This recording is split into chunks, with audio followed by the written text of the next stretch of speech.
Audi revealed the new Q7, and here you can see the SQ7 TFSI model. It impresses with a redesigned spoiler at the front and an expressive diffuser at the rear. The single frame stands out with vertical L-shaped inlays in a sporty color scheme.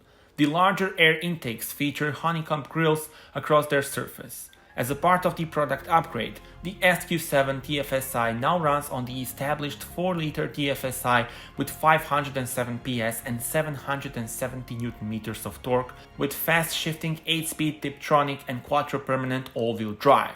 With this engine, the acceleration of the SQ7 TFSI is really impressive. It only takes 4.1 seconds to go from 0 to 100 km/h. The sporty SQ7 TFSI starts at €112,000. Tell me in your comments how do you like this car.